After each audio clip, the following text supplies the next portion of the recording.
Welcome to Squid Strengths. This is the first one. We're live with player 172 Leon, live from Tokyo. So excited to be here. Tokyo, Japan. Let's go. This is the hidden Kickmaster right here. You may have seen him, but you may have not. Probably haven't.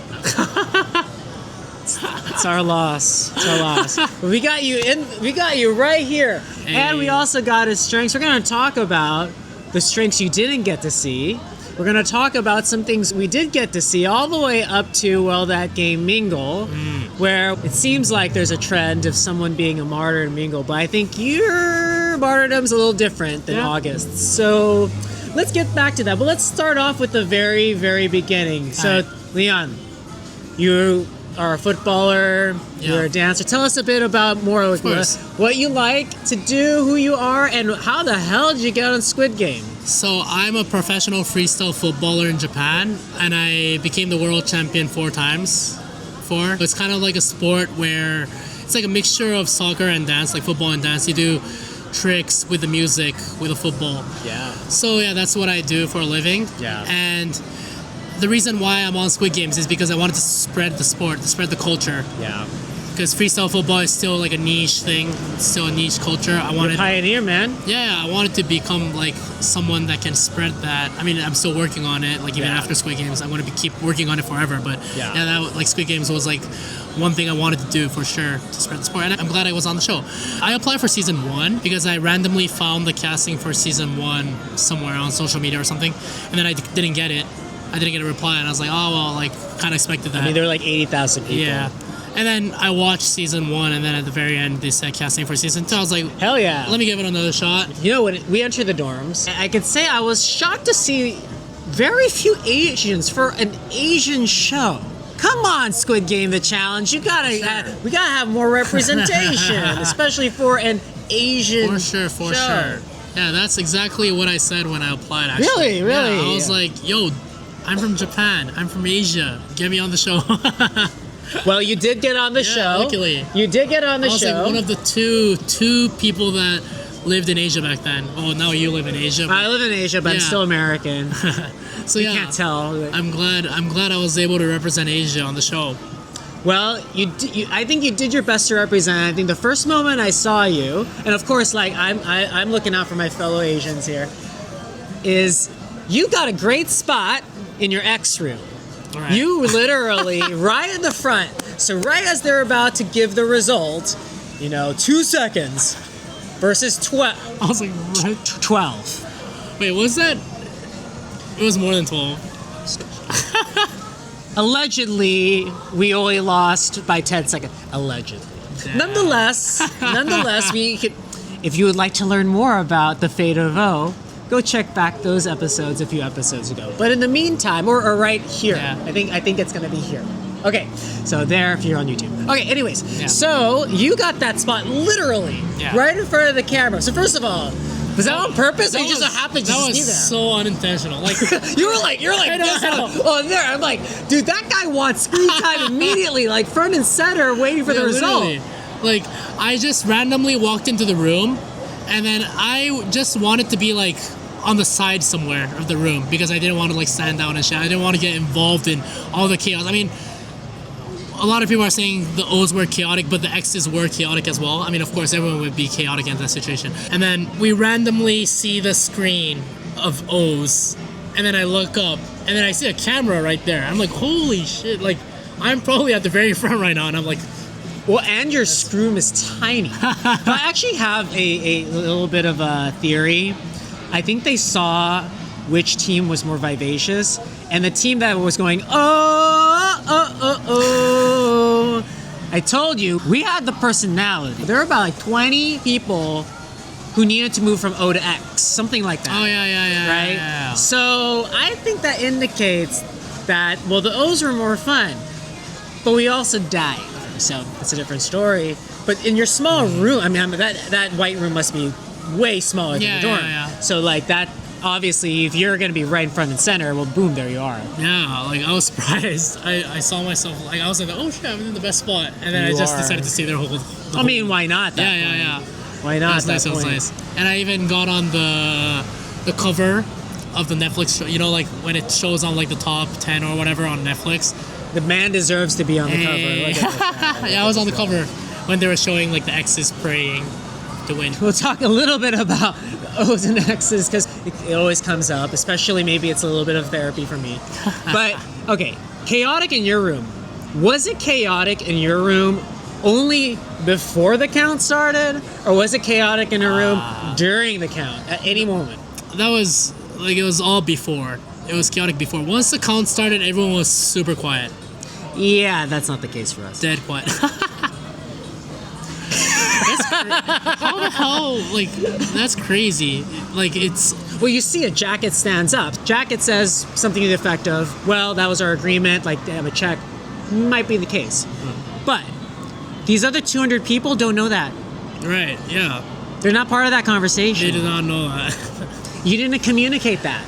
At least what it shows in the edit, you tell me, is it seems like your team actually communicated the strategy. There's one musician who's counting. The rest of them are like keeping a beat. Yeah. And then I think number 10 was the person that was going to be like now. And then that's when the button was pressed. I.e., they had a strategy that was communicated, agreed upon, and everybody else shut the fuck up. Yeah. Or in other words, I say they became NPCs, non-playable characters. Yeah, we were NPCs for sure. Like, I don't know. It was chaotic, but it ended up like, well, because we all fight, like at the very end we stuck to the plan and we didn't want to die, so we were just like, you know what, like our faith is on their hands, but we just have to let them do it. You know, when you're in a team environment, you know, you work in a corporate setting. You know, I've worked, for better or worse, I've worked in multiple corporate settings. I've worked at Deloitte. I most recently worked at LinkedIn for 5 years. And look, you are depending on teams you will never meet. Right. And then your direct team, hey, they can can you at any time. Well, that's what happened to me. Here's the thing. You are always dependent on other people and their performance, regardless. So your individual performance may not be everything. I think that's actually a great lesson from Squid Game. Right. This game, as much as people say, oh, I didn't have agency, but you did have agency to choose X or O. Right. And yes, why did I choose that? And most people chose, I mean, you tell me first, why did you choose X? So I was actually trying to go to O. Yeah, we were fine. Yeah, I was gonna be part of the fun team. Well, of course, all my besties are in X, so yeah, I can't say That's that. exactly the reason why we stayed with O's. And also, my group, they were all like, we literally were in that little, like that bridge area at the top of the dorms, overlooking on the O side. Right, so we just naturally were in the O side. Right. So yeah, what's going to happen is you're going to gravitate towards the people, you build relationships. As we said earlier, we were in the dorms not for 10 minutes. We were in the dorms for like 4 or 5 hours. That's enough time to build enough rapport and to feel out who you want to be around. And we even had lunch there. we did have lunch. They gave us the little tins. I did have one of those tins. Yeah. So, and then we had time to talk through all these things. So, okay. So, makes sense. So, you chose the right side. I just followed all my besties, all my friends, because they all chose X. And good for you. Thank you. Thanks, my friends. Thanks, my alliance. So, you're front and center. You all look good. You go back into the dorms.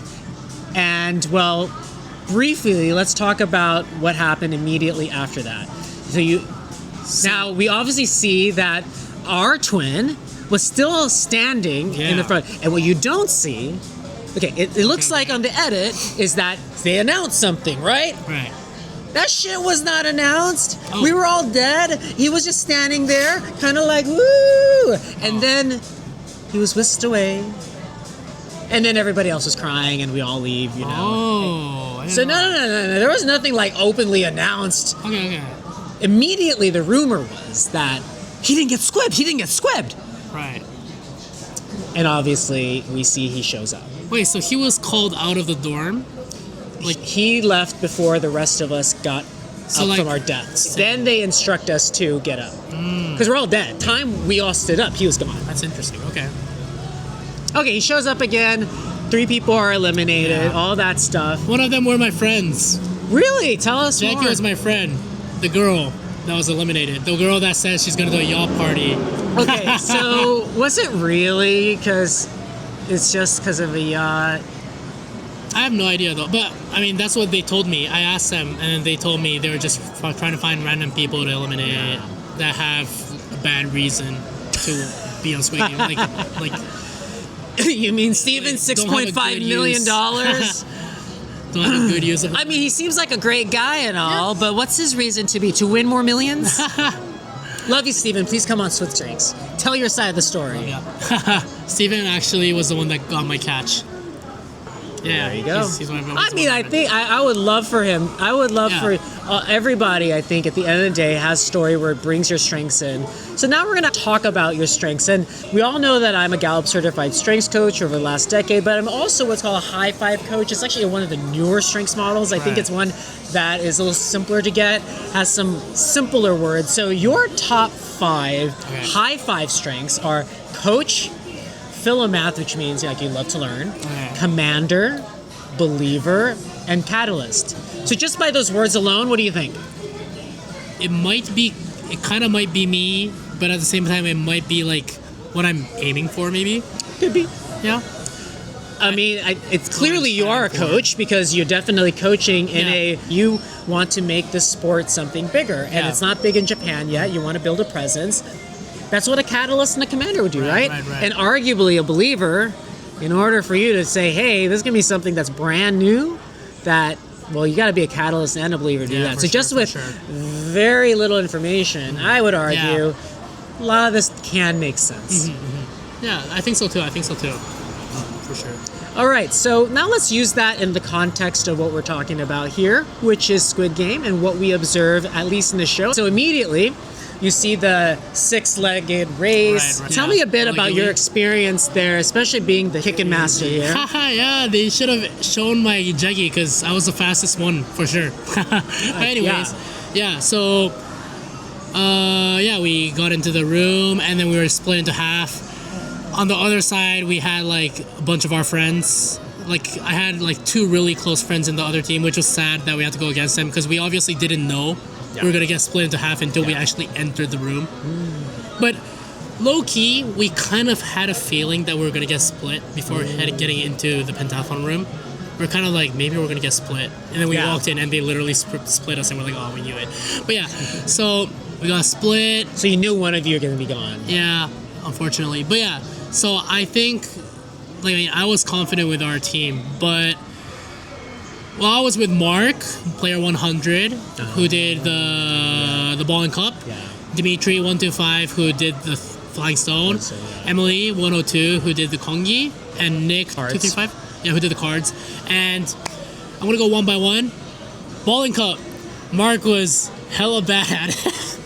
I mean, it did look like he was sweating. Mark. I'm sorry, Mark, but... I mean, we love Mark. Yeah, of course we all love Mark. And he was actually the first person I met at the airport. Hey. So, like, he was, like, my day one. We were, like, besties. He was struggling really hard with it. And, you know kendama? Kendama is, like, this Japanese toy that's literally, like, ball in the cup, but harder. And it's, like, a Japanese toy that I grew up with a lot. So I knew the techniques. I've been telling him, like, bend your knees, bend your knees. I was screaming at him. I've been shouting at him the entire turn. He took like 9 tries maybe. And when Mark finished ball and cup, they were already at kongi. So we were doomed. And when Dimitri did the flying stone, it took him like 4 tries, I think. And you guys have to hop over and get it. And one of the throws, it went so far that it nearly went offset. There's like an open door and it nearly went outside of the door. And you all had to go over there. Yeah, all the way. So yeah, and when we finished flying stone, they were at the cards.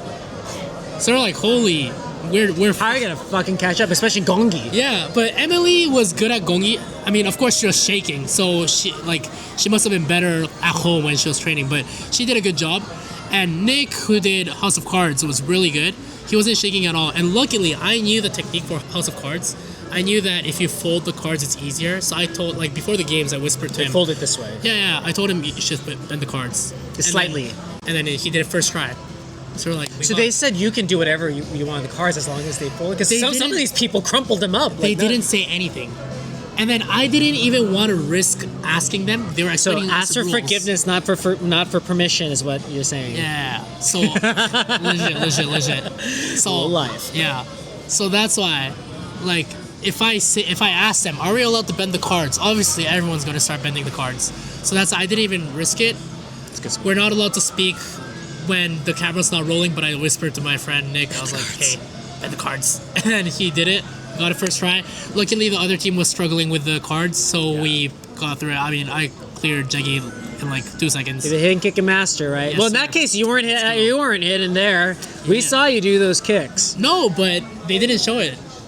You didn't show the kicks? They didn't show it. I swear. No, they didn't.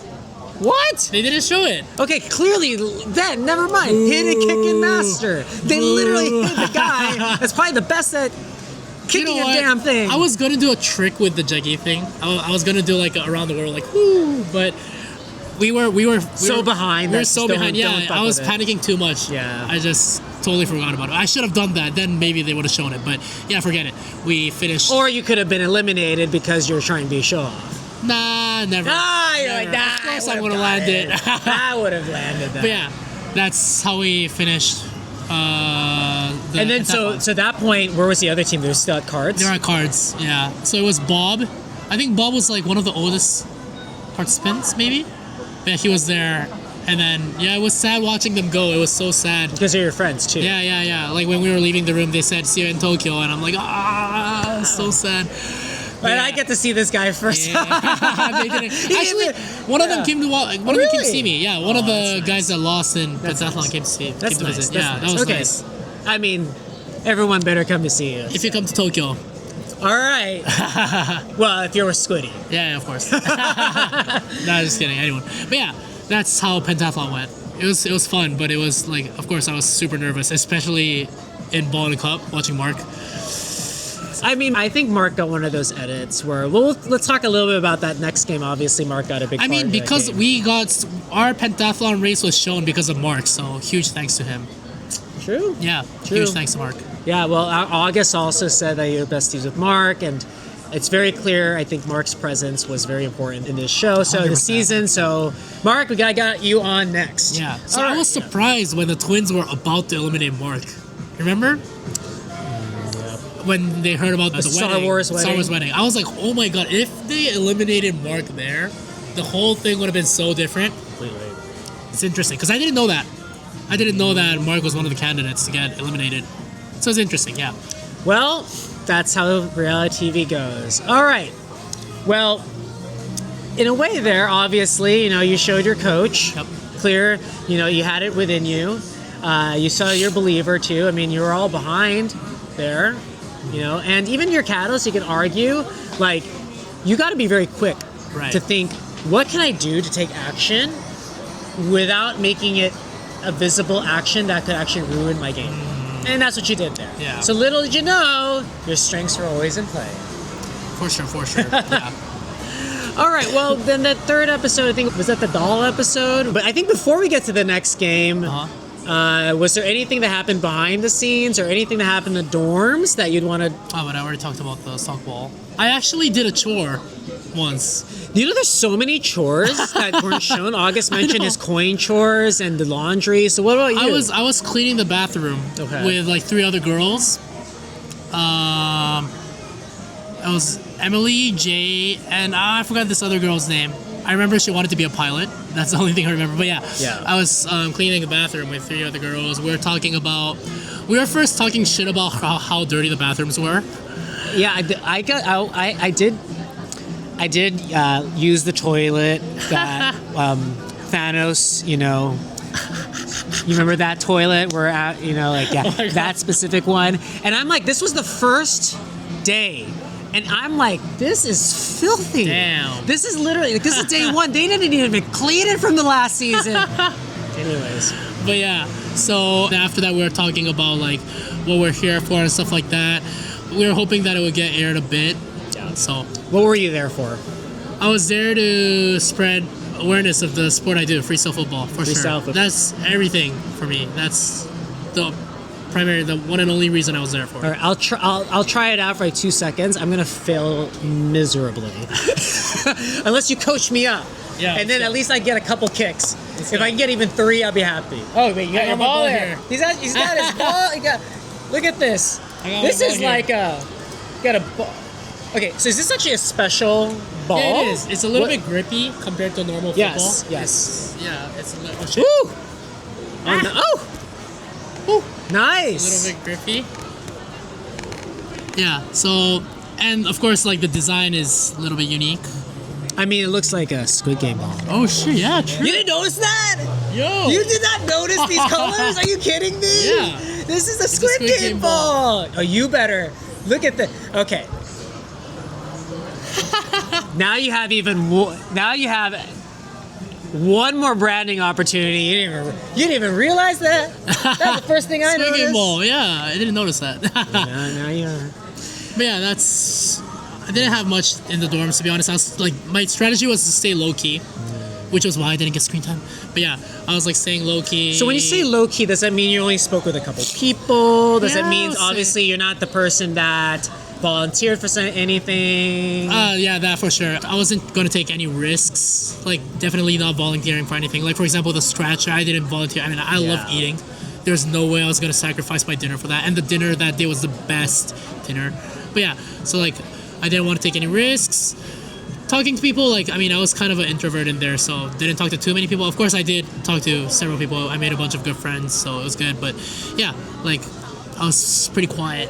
I didn't take any risks. Like, Well, let's see how that could have impacted your game a little down the road. But now let's talk about catch. I don't think you've shown too much in catch, but I think more so what you observed during catch. So, for example, when I interviewed Faith, she wasn't, I don't think you even saw her catch, but she definitely talked about that Dalton moment. So why don't you tell me what was the singular moment during catch that caught your attention? What was that moment so for you? my favorite moment, actually, like throughout the whole show, was in catch. Oh. And this was aired, so like you all know this, but my favorite moment of my entire experience, the coolest thing I saw in the whole show was watching Chris and Viper's catch.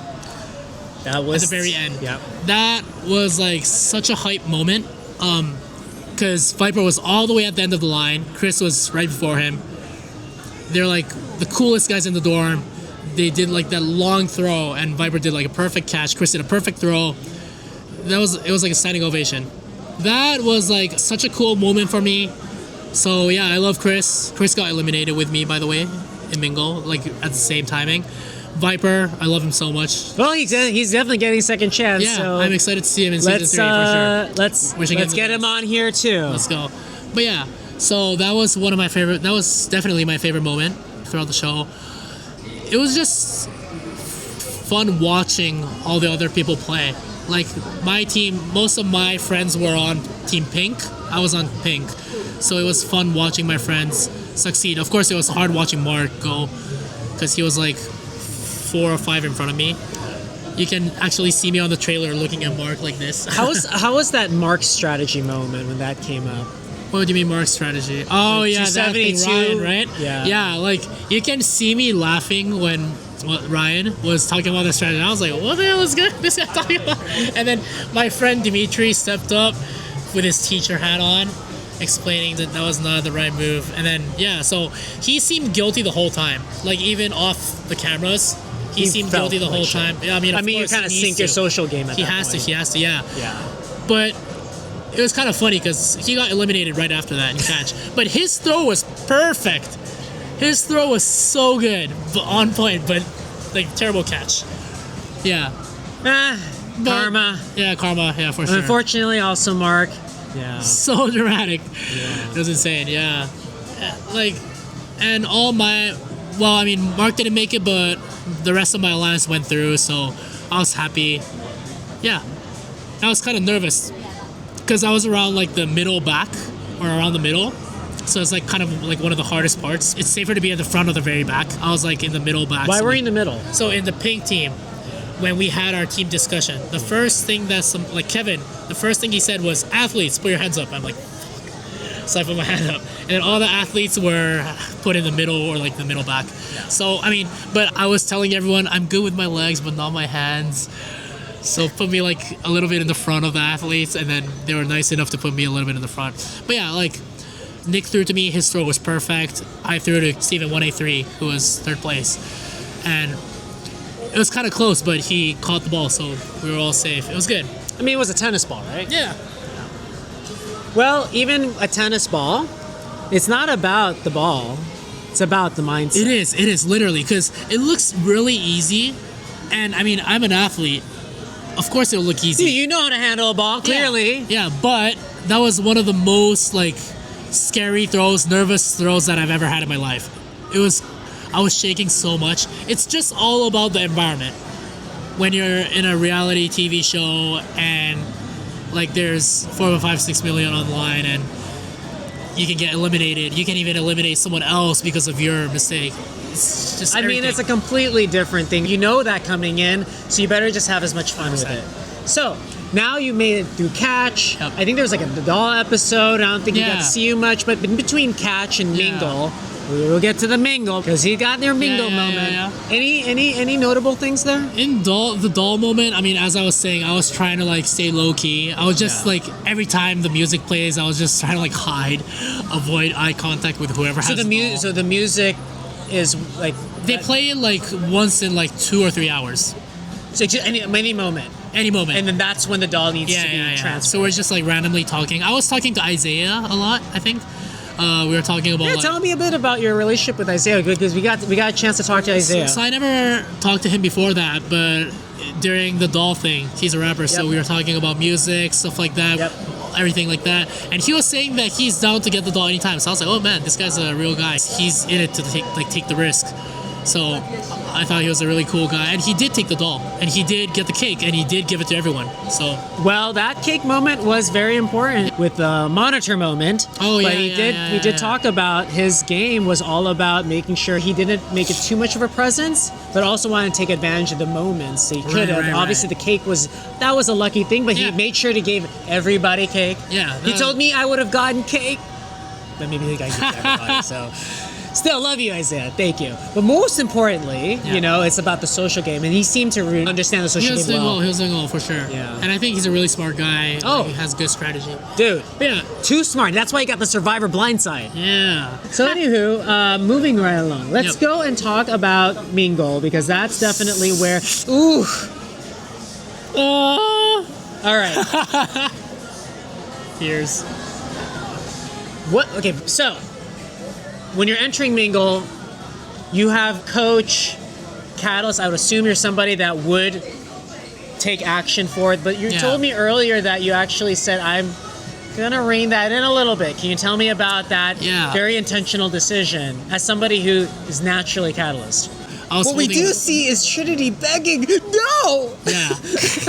So tell us what actually happened. Okay, so what happened was, I forgot what number it was. But for that specific number... Well, we're going to see it right now. Here's this. Wait, Trinity, please. They need two. No, Trinity, come on, please. Trinity, please. They need two. No, Trinity. Hey, Trinity, please.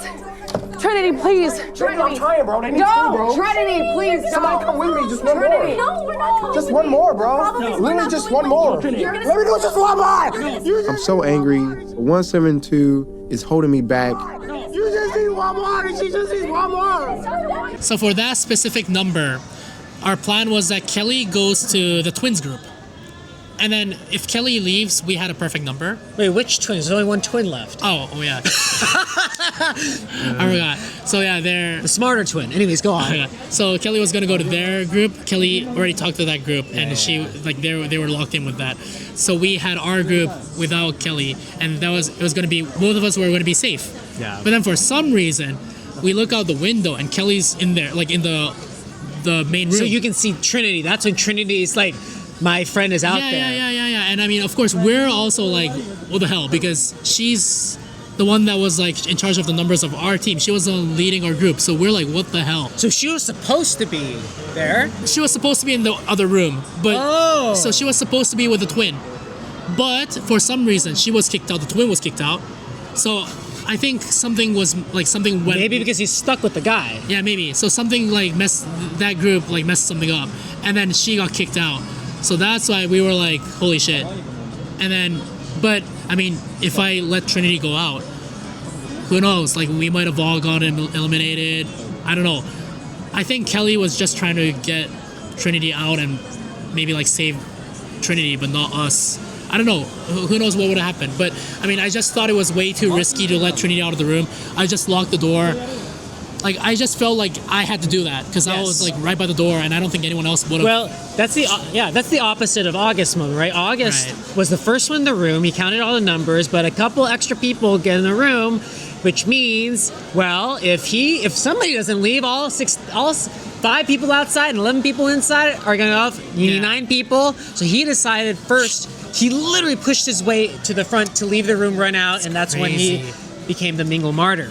So you did the opposite, which is, I actually need you to stay in. It's for all of us to stay in, including you, Trinity. Yeah. So the way it looks like with probably the show, it looks like you physically held Trinity, but you did not. I did not. Oh, kind of. I mean, I was holding the door, so I was logging him in. But I mean, I wanted to save him too. I was just like thinking in my head, sorry, Trinity, like the whole time. Like, I mean, that's the only thing I could have done at that moment. And of course, Trinity's gonna be pissed. He DM'd me right after it aired. He said, I'm sorry for everything, blah, blah, blah. I DM'd him right after I got eliminated. We got our phones back. And I think when he was also eliminated and when he had like his phone, I texted him straight away. I was like, Trinity, I'm sorry for what I did in Mingle. And he apologized to me. Same thing. And then even after the show aired, he apologized to me. So like, I mean, we're cool. I totally respect him. I mean, he respects me for the decisions we made. Of course, I feel sorry for Kelly, but I met Kelly after that because I got eliminated right away too. And she was chill with it. I was like, Kelly, I'm so sorry. She's like, no, it's okay. So I was like, she's such a nice girl. But because we need to talk about the other side of this moment. Right. So the following one, I don't know if you remember the number, but let's see here. 7. Are we 7? No, we're 8. Somebody get out. Get out. You hold me in last game. You leave. Hey. Guys, you guys. Our door is closed. Our door is closed. Just come over here. All right. So now we see here, and at least as a viewer, I see basically Trinity saying you owe me one. Right, yeah. So can you tell us more about that moment where literally the guy you saved became his sacrifice because you saved him? Like he literally put you out to dry. Yeah, legit. So so first of all, the show doesn't like portray this that much, but we were all messed up. Like we were all like drained. Psychologically, it went from like dancing to like not the song again. Yeah, legit. Like literally. Do you have nightmares hearing that song? I actually had a nightmare. Like right after, like when I got back to Japan. Like, and I don't usually get nightmares that much, so I was surprised, like how shocked I was. But anyways, yeah. So we were all like tired. Like we all wanted to stop playing, but we were like trying to like kind of still figure out plans for each number without Kelly, who was our leader. We're trying to figure it out, and then we got a number 7, and I think 7 was the only number we didn't plan for because we had a group of 8. And then we all just ran into the same room. It was 8. And then Trinity starts shouting at me the moment he finds out it's 8. I mean, of course, which makes sense. And so this wasn't shown in the show, but Nick, one of my besties in our alliance, he whispered to me, "You want to leave?" And then, I mean, I wasn't thinking straight back then. So I was thinking, if we all leave together, maybe we can save ourselves. Like we will have to sacrifice some people in our room, but maybe we can grab some people out there and make another room. Correct. You had enough time at that point. Yeah. But the thing that's weird is, what I remember is that I was the first one that left the room, and then Nick followed me, and then Peter came in, and then they locked the room. So it was like 8 minus 2 because we left, and then plus 1, 7, and then they closed the door. But in the show, I would rewatch the show, and then it shows me by the door, holding the door, our door open while Nick's out there. So I could have betrayed Nick. I could have betrayed my bestie Nick. I could have just closed the door. But I to be honest, like I think I was panicking way too much. Yeah. Like my memory's kind of messed up.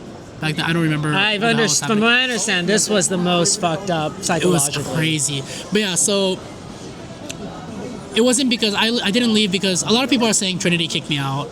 I mean, maybe he kind of did, but The main reason I left was because I was thinking maybe I could have left the room with a few people, like including Nick, and I was thinking maybe some of the people in our alliance would follow us. Yeah. But even before they did, I think someone, maybe Karim or Trinity, closed the door so they couldn't leave with us. And we got into another room, but we only had 6. We needed 7. So that's when we realized we were fucked. Yeah. It was rough. I mean, that means we got Mingle Martyr number 2, I guess, but they didn't show this guy. And we got a lot. I mean, we love you, August. They got a lot of August, which we love. But, like, come on. I saved Trinity. Yeah, I saved one of the main characters.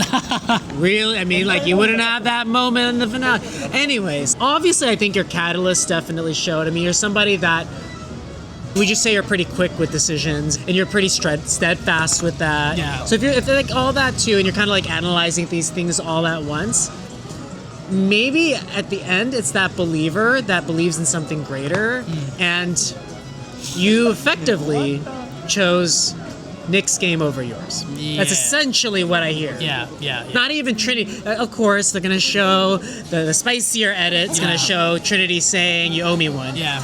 But it seems like in reality, you could have been selfish. I could have just closed the door when Nick was out there.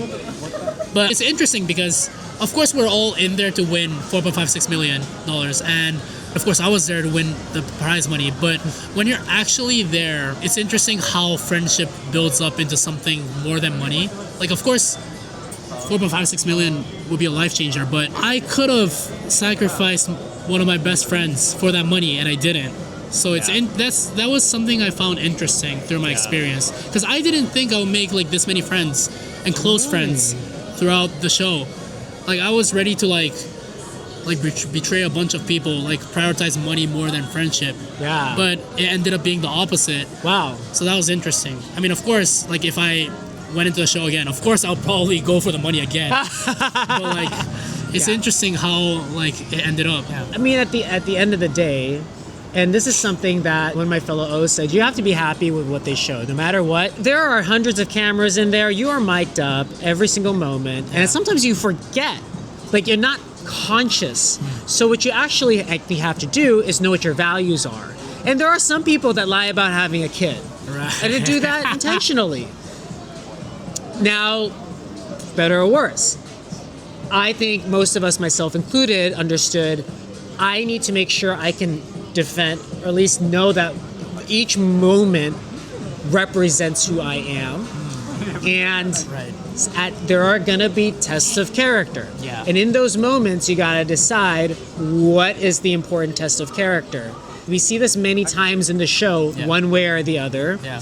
And sometimes it's as heartbreaking as, well, the moment with Faith, for example, who was friends with, probably maybe still friends with Steven, but like they were friends in the dorm, but Steven made a very, very tactical decision with Circle of Trust. So all of those things are valid. Right. Yeah. And you're making... Because it's a game at the end of the day. It's game at the end of the day. Yeah. In this pace, you have to make a split decision. Yeah. And it seems like, hey, at least you might have a nightmare, but it's at least just because of a song. Yeah. Not because of your heart. Not because of your conscience. All right, well, we got to wrap up here, but you want anything else you want to share about your time on Squid Game that we didn't get a chance to see? Because you dude, you're the kick and hitter. That's it, the kick and hitter, the hidden kicker. Hidden kicker, yeah. You're the hidden kicker. I don't know, I'm just really happy about this experience, because I mean, once in a lifetime for sure. Like, craziest experience I had in my life. Met so many amazing people, and like I'm really happy for all the support I'm getting from like after the show. Like, did you get people DMing you and reaching out? Like That's awesome. The edits and stuff like that. Nice. I'm really happy for all of that. Yeah, I saw you're a Survivor cast. That's cool. You made it. Legit, like I'm just so thankful for everything that I gained from this show. I'm really happy that I was a part of it, and it's gonna be in me for the rest of my life. Well, and it gives us a chance, even afterwards, even though I died in 15 minutes apparently, and you at least got to have, I think you got to have an experience that really not only showed how resilient you have to be, but also how true you can be. But you gotta really know what you want to bring into it first. And it's very, whoa, okay. Hey, actually, at least that's the first time in an hour. They're not bad. So you got to actually come in with some intention of how you bring yourself to the forefront. Yeah. And it seemed like you were balancing some of the aspects of the game and your personality and your character and your strengths. I think all these things together. And sometimes you actually knew, and I think one thing that, based on what you shared, and I call this strengths awareness and also strengths management, where you know, in order for you to manage it well, you also have to know when to bring something down. For example, your commander. You had that commander in Mingle and you brought that down.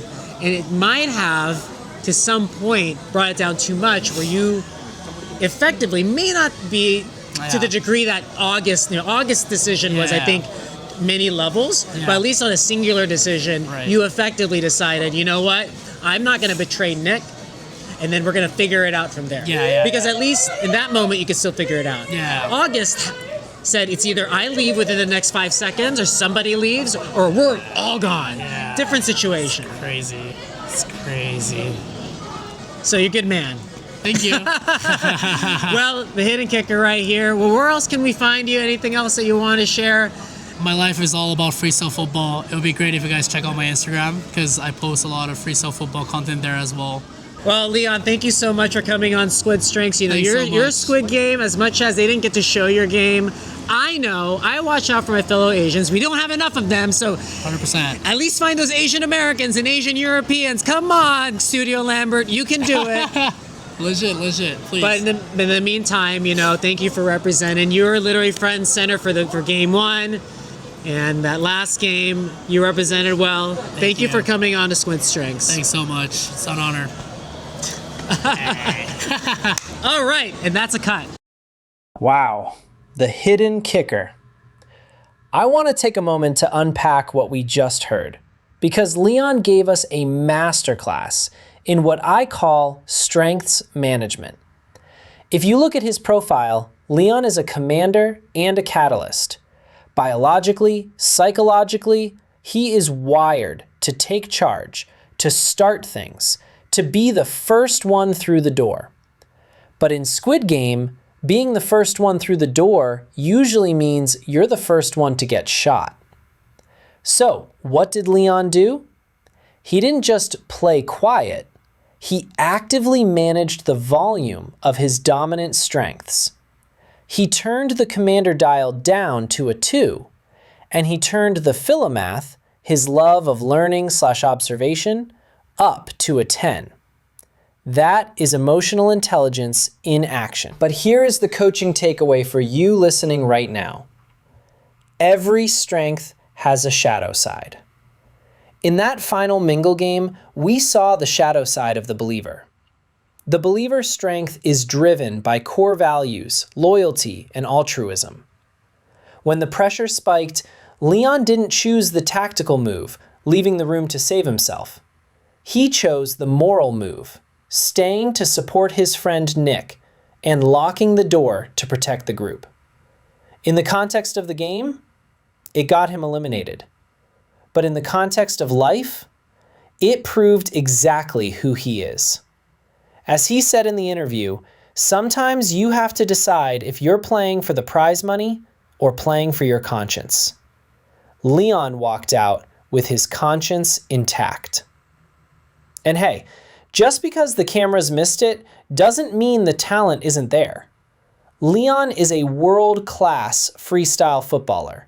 So go follow him on Instagram, check out his moves, and show some love to the hidden kicker who played a cleaner game than the edit ever showed us. Now, we talked a lot about alliances today. We talked about the threads connecting Leon, August, and others from the X's.